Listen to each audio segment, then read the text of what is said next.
We are back in our superbly modified Bugeye. If you like performance modifications, this is a great car. If you like originality, not as good a car.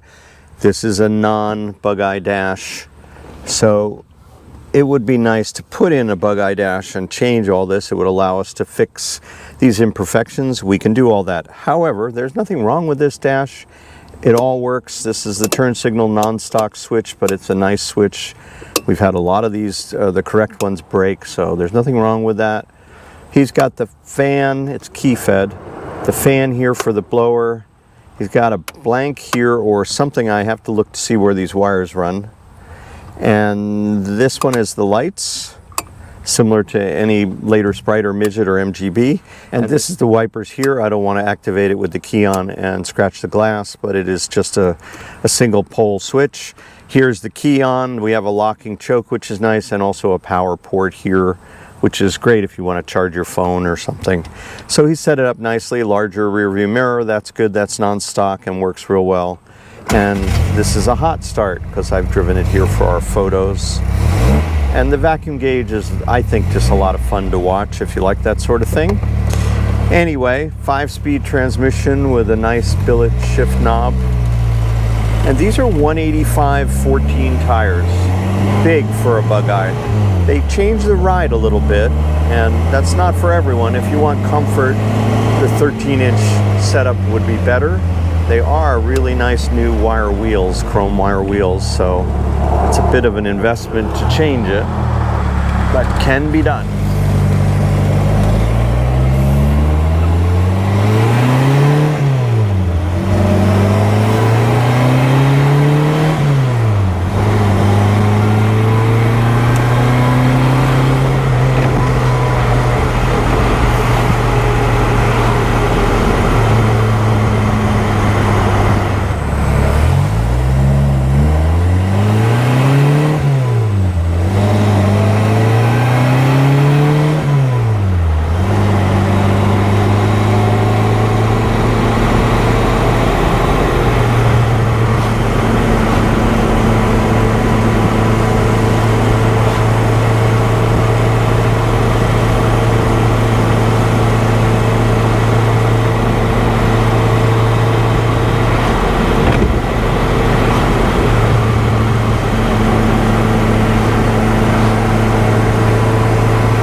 This is a mechanical tack. I thought it might be electronic, but it needs to be rebuilt to read properly. It's reading way too high.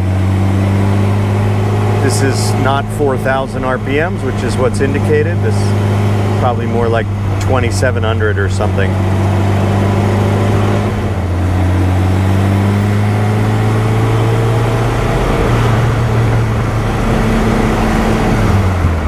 There's fifth gear in case you wanted to see.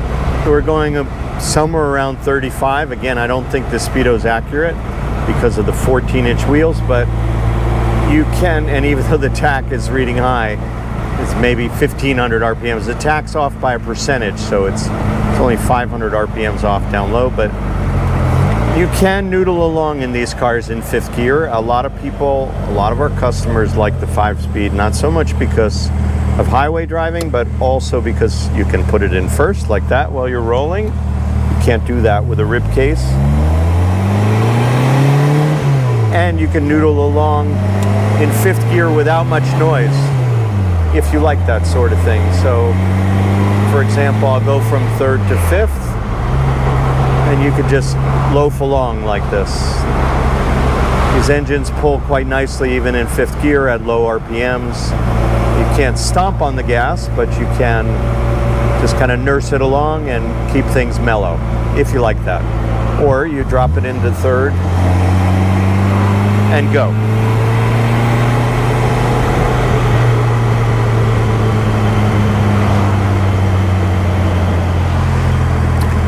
So overall, I would have to say I love the upgrades this builder put in place. It's an excellent car, and as a mechanic, he chose the things that he liked and built a wonderful product.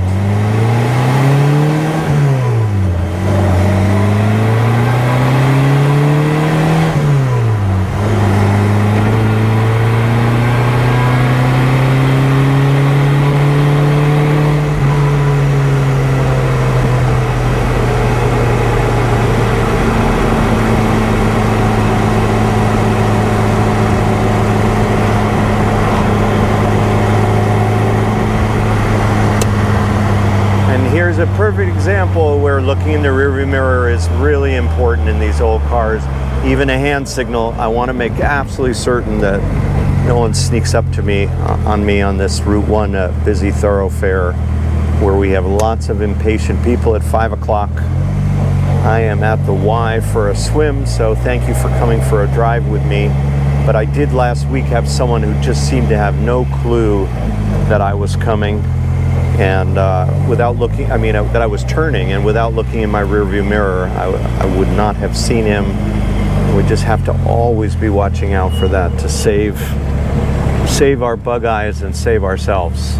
Thank you for driving with me today for a swim here at Bugeye Guys.